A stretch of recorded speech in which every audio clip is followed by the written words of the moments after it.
Pardon, bonjour à tous. Donc là, je vais faire tout simplement la correction du contrôle. Bon, alors comme il y en a eu plusieurs et qu'ils étaient différents, je vais faire la correction d'un seul, mais bon, c'est la même technique. Donc, contrôle de maths de quatrième. Bon, vous savez, hein, j'écris un peu mal, mais bon, vous allez comprendre, je vais vous montrer en détail. Alors, premier exercice, je vais un peu vite parce que c'est toujours la même chose. Le premier exercice, c'est pas le théorème de Pythagore, c'est surtout du calcul numérique.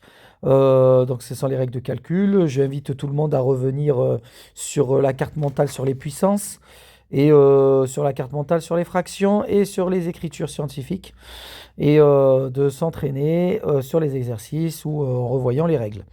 Donc là, en fait, on a 9 puissance 2 fois 10 puissance moins 3. Alors, quand on a 1 sur 9 puissance 2, ça revient à dire 9 puissance moins 2. C'est la formule hein, de a puissance moins n est égal à 1 sur a puissance n. Comme je vous invite à revoir la leçon. Et là, on a 1 sur 10 puissance moins 3 qui est ben, pareil pour les mêmes raisons. Donc, c'est 10 puissance moins n, mais le n là, c'est moins 3. Donc, moins 3, ça fait plus 3. Donc là, on a 9 puissance 2 fois 10 puissance moins 3 fois 9 puissance moins 2 fois 10 puissance 3, parce que moins et moins, en haut à droite, ça fait plus.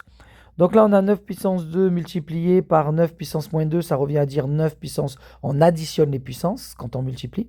Donc c'est 2 plus moins 2, 2 plus moins 2, ça fait 2 moins 2.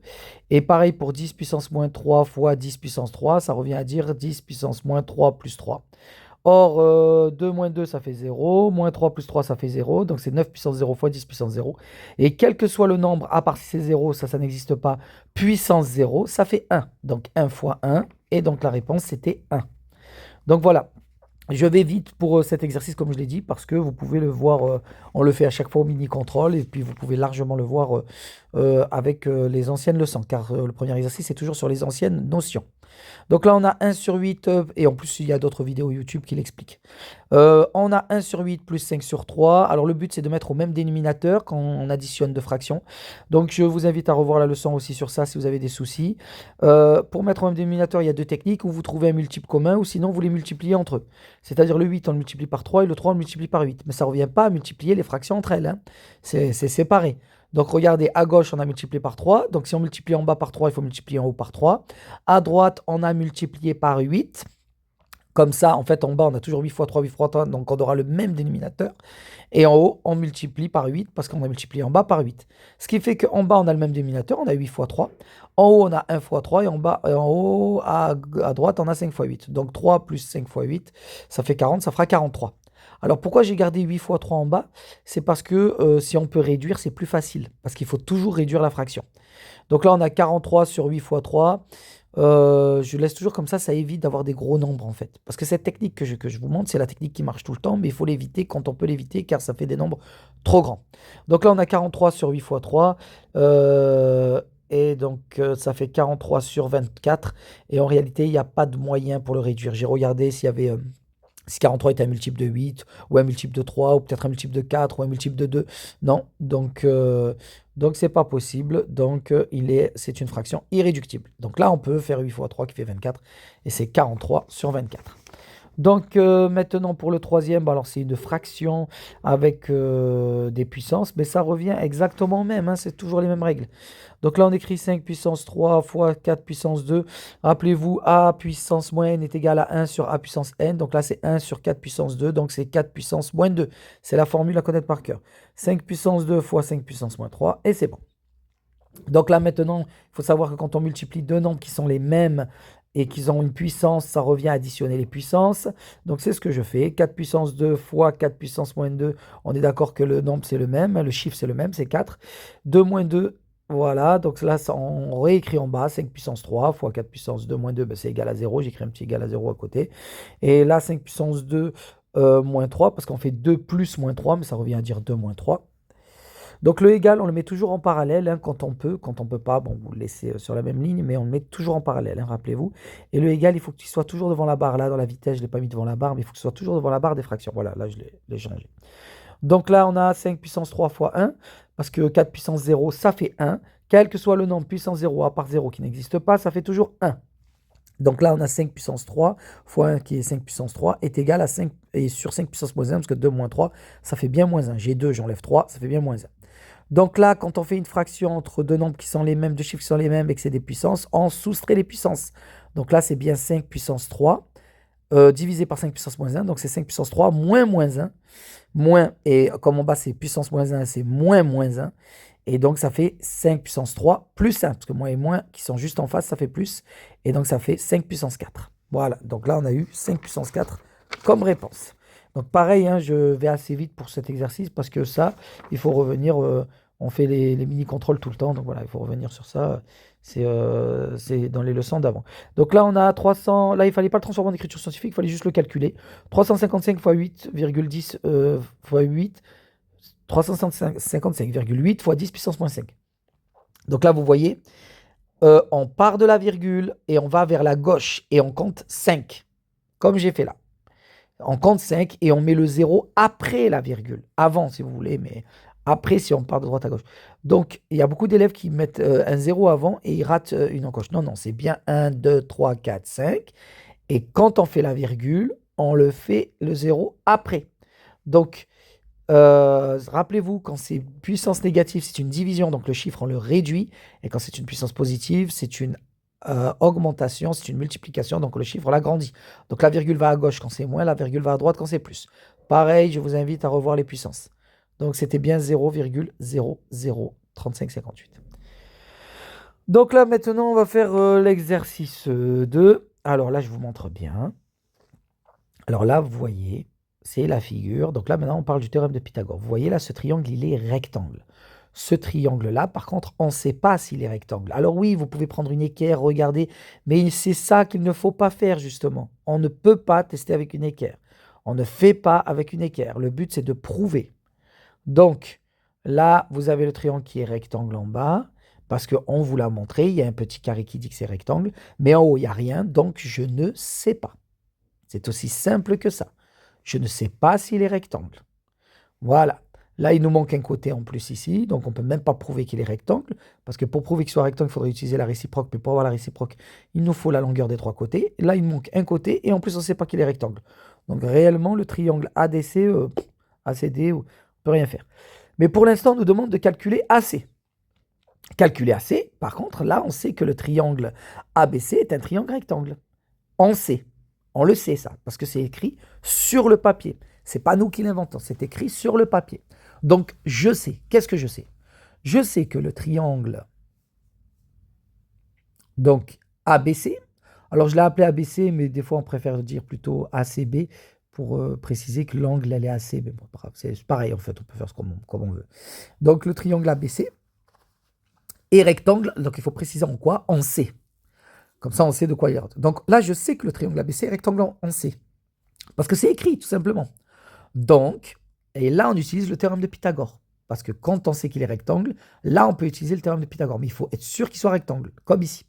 Donc, d'après le théorème de Pythagore, avec un P majuscule, d'après le théorème de Pythagore,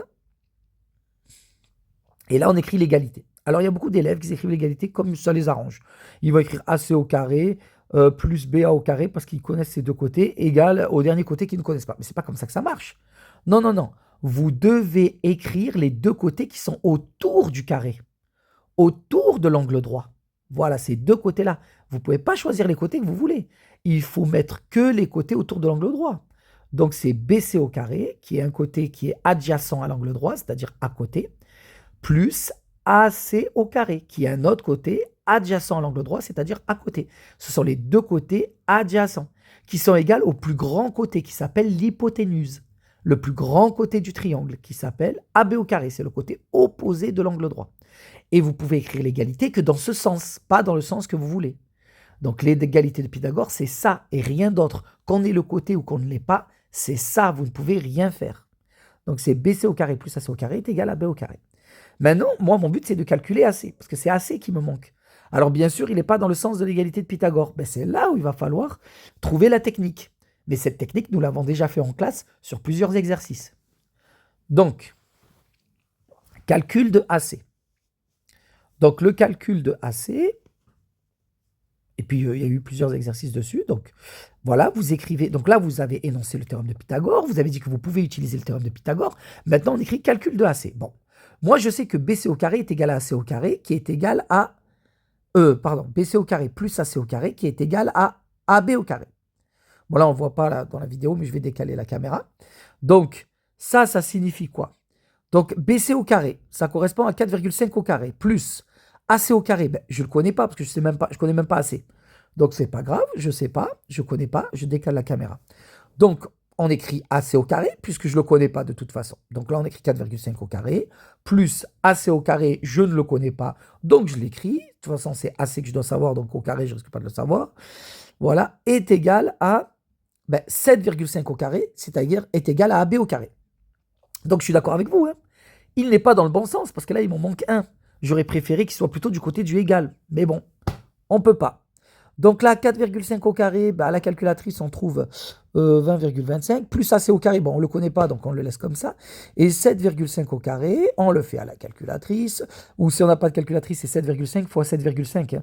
On le pose et puis on le trouve. C'est 56,25.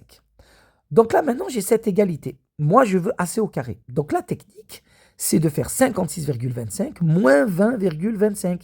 Puisque si 20,25 plus quelque chose est égal à 56,25, alors en fait, je fais 56,25 moins le 20,25 et je retrouve le quelque chose manquant. Imaginez, j'ai A plus X égale à C. Je connais A, je connais C, mais je ne connais pas X. Je fais C moins A, comme ici, C moins A est égal à X.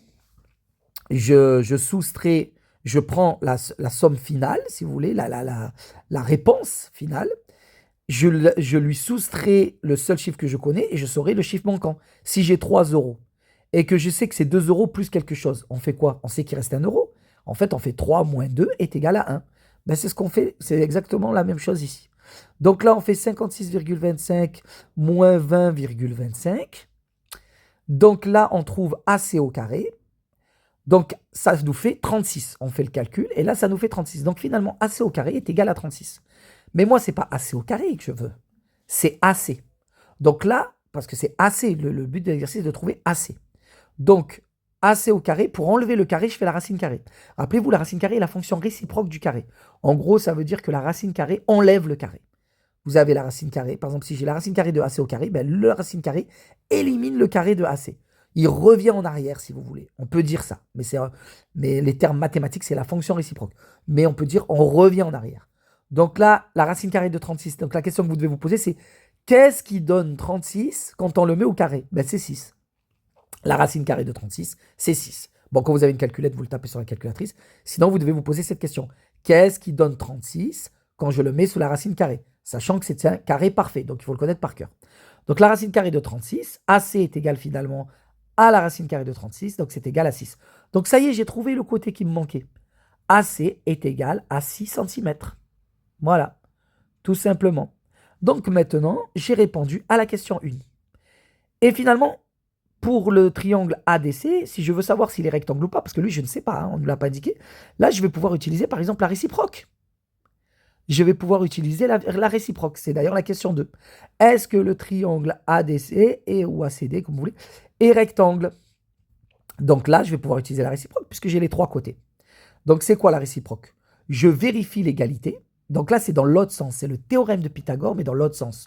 Le théorème de Pythagore, il dit le triangle est rectangle, alors j'ai l'égalité. La réciproque, c'est j'ai l'égalité, alors le triangle est rectangle. Donc là, je vérifie. Bon, je n'ai pas décalé la caméra, mais je vais la décaler. Voilà. Voilà, donc là, je vérifie l'égalité. Je vérifie l'égalité. Donc, donc c'est comme ça que j'écris. Je vérifie l'égalité suivante. On peut l'appeler l'égalité de Pythagore. Donc, c'est AC au carré plus... donc, on prend toujours les deux côtés qui sont autour de l'angle droit. Donc là, du supposé angle droit, parce qu'on ne le connaît pas. On veut savoir s'il est rectangle en A. Donc, on a AC au carré plus AD au carré est égal à DC au carré. J'ai mis un point d'interrogation. Je ne sais pas. On va vérifier, justement. Je vérifie l'égalité suivante. Donc, on le fait chacun de son côté. On fait AC au carré plus AD au carré. Rappelons que je prends les deux côtés adjacents au côté qui doit être un angle droit, c'est-à-dire les deux côtés qui sont collés à l'angle droit, supposé. Donc là, on a le côté qu'on a trouvé, c'est 6 au carré. On a l'autre côté, c'est 6,5. Donc c'est 6,5 au carré. 36 plus 42,25, c'est égal à 78,25. Bon. Maintenant, on va voir si c'est bien égal à l'hypoténuse, c'est-à-dire au côté opposé, le côté le plus grand, le côté opposé de l'angle droit. Donc là, l'hypoténuse s'appelle DC. Donc DC au carré, c'est égal à quoi? À 8,7 au carré, qui est égal à 75,69. Alors, est-ce que 75,69 est égal à 78,25? Car l'égalité dit AC au carré plus AD au carré est égal à DC au carré. Ben justement, non. 75, donc là je peux écrire, bon je vais barrer parce que je l'écris vite fait, mais j'écris or. On peut écrire or ou comme vous voulez, hein. Là je donne un exemple, mais voilà, il faut écrire en gros dans cet ordre-là, montrer votre déduction, montrer votre façon montrer votre méthodologie de déduction. Donc c'est toujours la même chose, hein. On regarde si on peut utiliser le théorème. Donc là, dans ce cas-là, c'est la réciproque. Ensuite, dès qu'on a regardé les conditions, on explique notre théorème, notre réciproque dans ce cas-là. Ensuite, on fait notre calcul et ensuite, on conclut, tout simplement. Donc là, 75,69 est différent de 78,25. Cela signifie quoi finalement? Que AC au carré plus AD au carré est différent de BC au carré. Donc... Et là, on dit d'après la réciproque du théorème de Pythagore. Alors moi, je le fais dans ce sens-là. Dans les exercices, on l'a fait dans ce sens-là. Mais l'élève peut dire, par exemple, l'égalité de Pythagore n'est pas vérifiée, donc le triangle n'est pas rectangle, par exemple. Donc, d'après la réciproque du théorème de Pythagore, le triangle n'est pas rectangle. J'ai oublié de le rajouter. Normalement, voilà, on doit écrire ça. Le triangle n'est pas rectangle en... Il faut préciser, il n'est pas rectangle en quoi? Donc, il n'est pas rectangle en... Là, je ne vois plus, mais il n'est pas rectangle en A. Voilà. Il n'est pas rectangle en A. Donc, voilà, tout simplement. Donc, quand on veut prouver qu'un triangle... Non, quand on veut retrouver un côté et qu'on sait que le triangle est rectangle, alors dans ce cas-là, on utilise le théorème de Pythagore. Et quand on veut, par contre, prouver qu'un triangle est rectangle et qu'on connaît les trois côtés, dans ce cas-là, on utilise la réciproque du théorème de Pythagore. Mais si on n'a pas la condition de départ, c'est-à-dire s'il nous manque un côté, ou si on ne sait pas que le triangle est rectangle, forcément, on ne peut pas utiliser le théorème ni la réciproque. Voilà, c'était pour l'exercice 2. Maintenant, on fait l'exercice 3. Donc, l'exercice 3. Alors... L'exercice 3, la question 1, elle nous dit « Représenter le problème sous forme de schéma ». Alors, Rachid place une échelle de 3,50 mètres contre un mur. La hauteur du mur est de 3 mètres et l'échelle est éloignée du mur de 1,7 mètres. Donc là, j'ai fait mon mur. Là, j'ai fait mon échelle. Vous savez que vous travaillez les triangles. Donc, pourquoi vous le faites de face? Il faut le faire de côté, comme ça on voit un triangle. Et là, j'ai tracé le sol. Donc, on sait que le mur, il fait 3 mètres. On le met jusqu'en haut du mur. On sait que l'échelle est éloignée du mur de 1,7 mètres et on sait que l'échelle lui-même fait 3,5 mètres. Je rappelle que cet exercice a été fait sur la fiche et même il a été demandé expressément de le refaire. Et l'exercice sur la fiche était beaucoup plus dur, hein. Là, ça demandait quelque chose de plus facile. C'est pour ça, entraînez-vous toujours. Donc là, vous avez... comme je disais, donc le triangle, ça vous fait un triangle. Donc là, je le retrace à droite pour montrer que, en fait, en réalité, c'est un triangle. Donc là, on a l'échelle. Voilà, là, on a l'échelle qui est de 3,50 mètres. Là, on a le mur qui est de 3 mètres. Et là, on a cette distance au sol entre le mur et l'échelle, parce que l'échelle, on ne va pas le poser droit contre le mur, sinon on va tomber. Donc, on le décale de 1,7 mètres. Voilà. Donc, finalement, on a notre triangle. Ça fait un triangle. Alors maintenant, le problème, c'est qu'on ne sait pas si le mur est réellement droit. S'il est réellement droit. D'ailleurs, la question, c'est... donc ça, c'était la réponse à la première question, c'était ça le schéma. Le deuxième, c'est le mur est-il perpendiculaire au sol? Donc en gros, ça veut dire est-ce que le mur forme un angle droit avec le sol? Donc dans ce cas-là, en gros, c'est est-ce que le triangle est rectangle? Le triangle que nous avons formé avec cette échelle, le mur et le sol, est-ce que le triangle est rectangle? C'est ça que nous demandons. Donc déjà, ça veut dire que on va devoir utiliser la réciproque. Mais peut-on l'utiliser? Peut-on l'utiliser, la réciproque? Donc là, il faut vérifier, il faut voir si on a bien trois côtés. Bon, là, dans ce cas-là, on a bien trois côtés. On a bien la longueur de trois côtés. Mais si on n'avait pas eu la longueur de trois côtés, on ne peut pas l'utiliser. Et on ne peut pas utiliser le théorème de Pythagore, puisqu'on ne sait pas. J'ai fait un point d'interrogation sur le fait que ce soit rectangle ou pas. Donc en fait, on était coincé, on ne pouvait rien faire. Par contre, dans ce cas-là, on a les trois côtés, donc on peut utiliser la réciproque. Donc je sais que quoi? Alors j'ai décidé d'appeler ce triangle ABC. Vous avez le droit, vous le précisez, je l'appelle ABC. Vous le montrez. Donc on sait que AC, donc c'est-à-dire le mur, fait 3 mètres. On sait que AB, c'est-à-dire que l'échelle fait 3,50 mètres, donc 3,5 mètres. 3,5, on peut écrire. Et on sait que CB, c'est la distance entre le bas de l'échelle et le mur, il est de 1,7 mètres. Ça, c'est parce que c'est ce qu'on nous a indiqué. Donc maintenant, je dois écrire...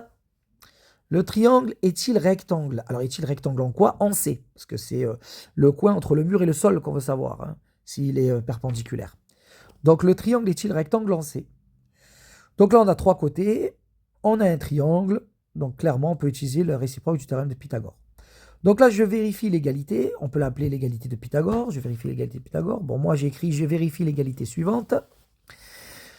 Donc l'égalité, comme d'habitude, on prend les côtés qui sont à côté de l'angle droit. On ne fait pas comme on veut. Hein. C'est les côtés qui sont adjacents. On appelle ça adjacents, les côtés adjacents à l'angle droit. Donc on fait les côtés qui sont à côté de l'angle droit. Donc c'est AC au carré plus CB au carré est égal à AB au carré.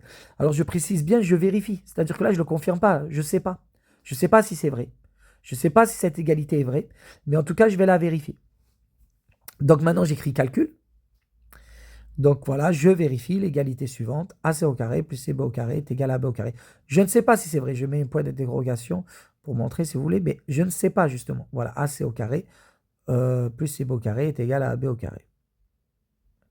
Donc là, c'est bien une vérification. Hein. C'est bien une vérification. Donc là, le calcul. Je fais le calcul. Donc, AC au carré. Donc, je le réécris, hein, AC au carré plus CB au carré. Alors là, je le fais séparément parce que je ne sais pas si c'est vrai. Hein, point d'interrogation. Donc, d'abord, je calcule AC au carré plus CB au carré. Donc, AC au carré, ça correspond à 3 au carré. Plus CB au carré, ça correspond à 1,7 au carré. Alors, ça, c'est égal à quoi? Bon, ben, c'est égal à 9. Plus, bon, 1,7 au carré, ou on le fait à la calculatrice quand on a le droit, sinon on fait 1,7 fois 1,7 et on le pose, ça fait 2,89. Et ça, c'est égal à 11,89. Voilà. Donc là, c'est égal à 11,89. Alors là, j'ai écrit mètre, mais non, hein, j'ai tort, c'est pas mètre, c'est mètre carré, parce que on l'avait vu hein, en début de chapitre, ça représente l'aire des carrés autour du triangle.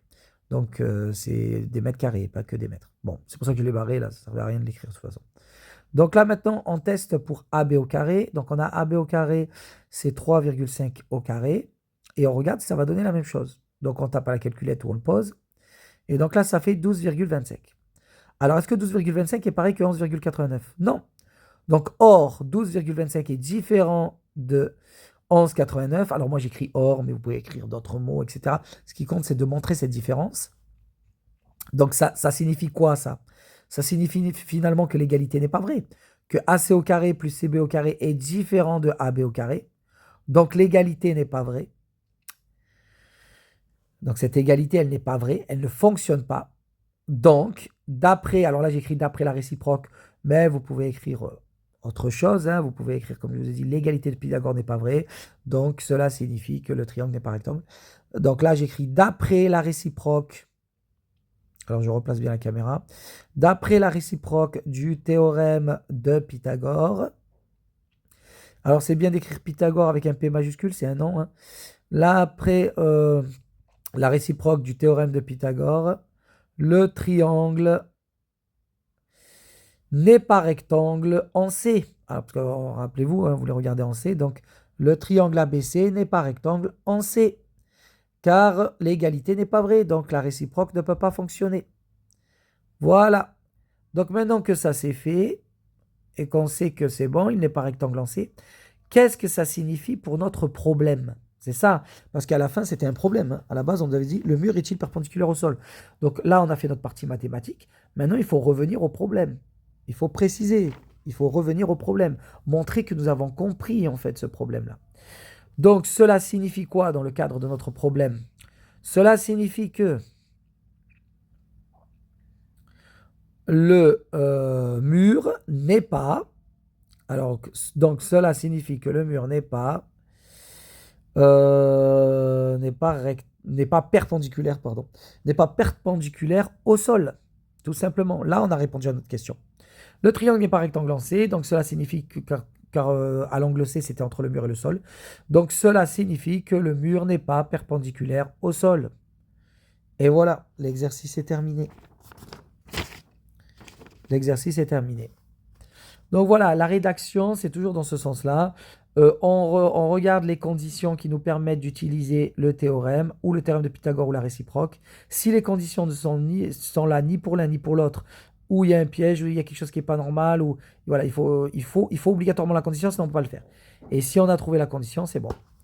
Et ensuite, on fait notre théorème et après, on fait nos calculs et après on conclut. Alors là, c'est l'exercice 4.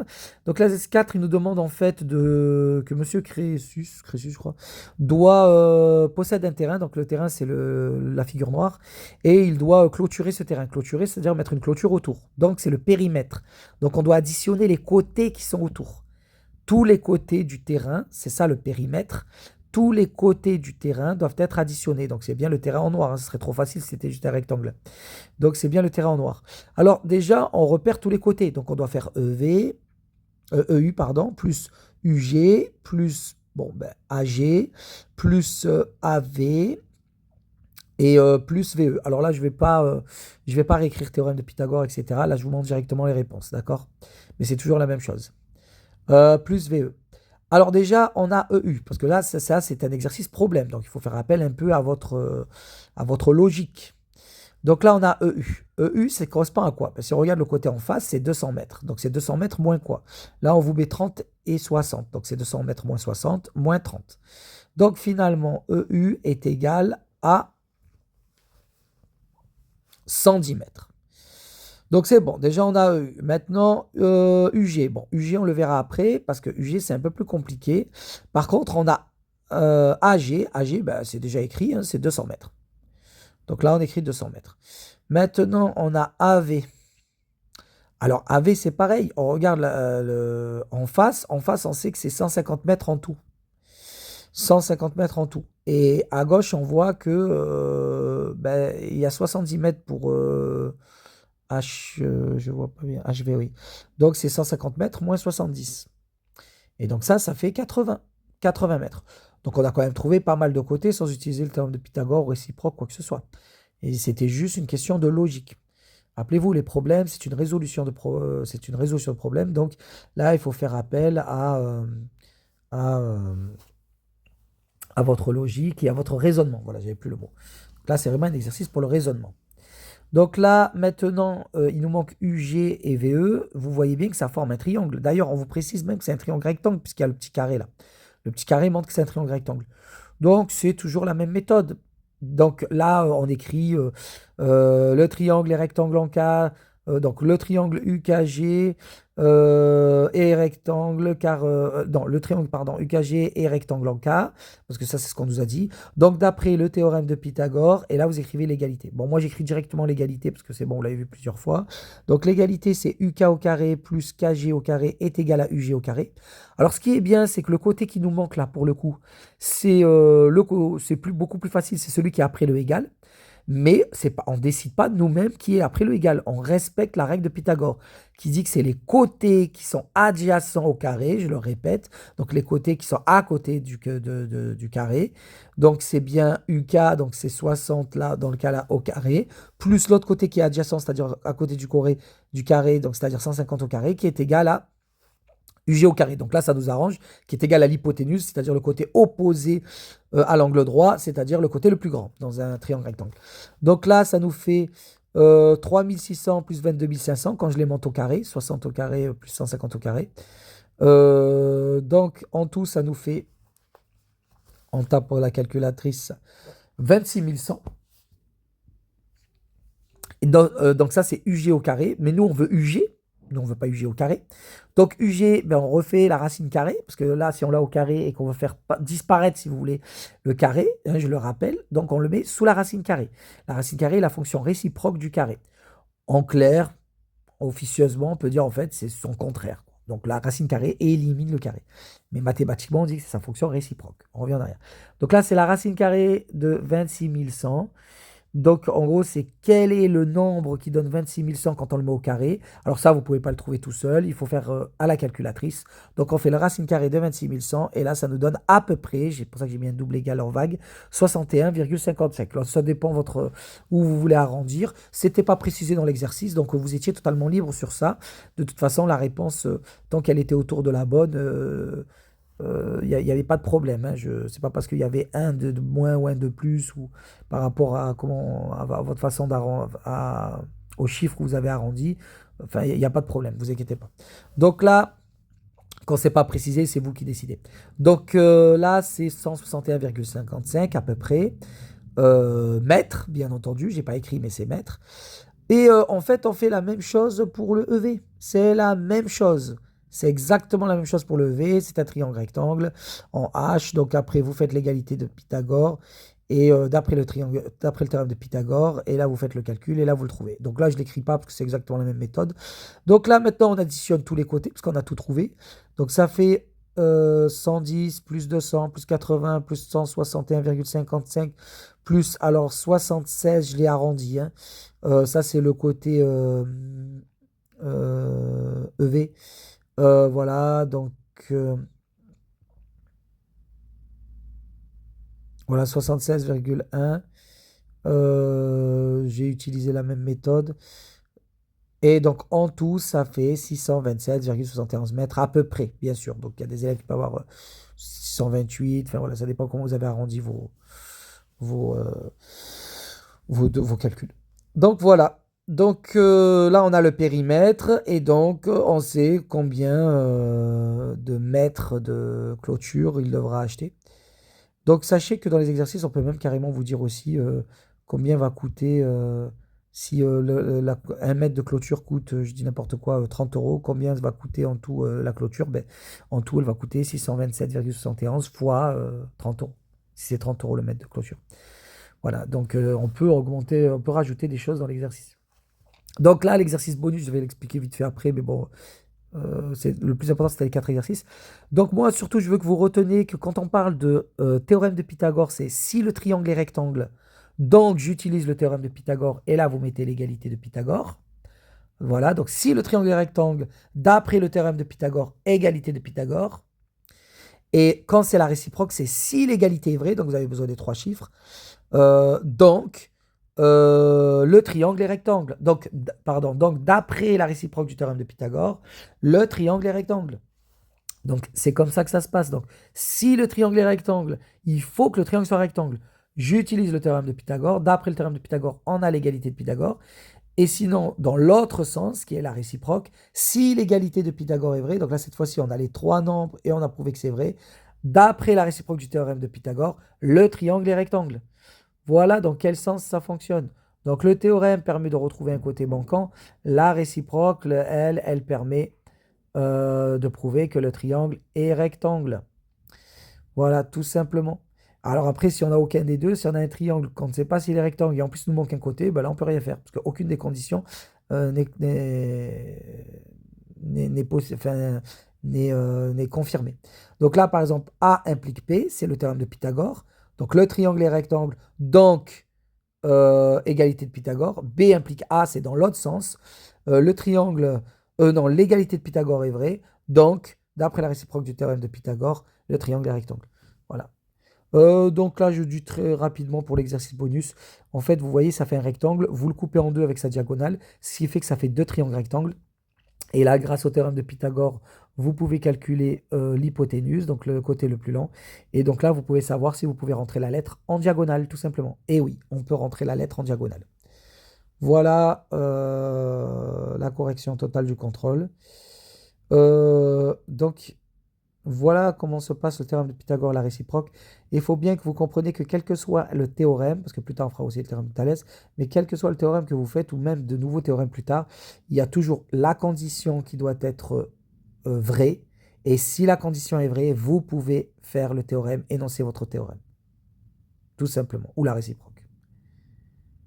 Terminé.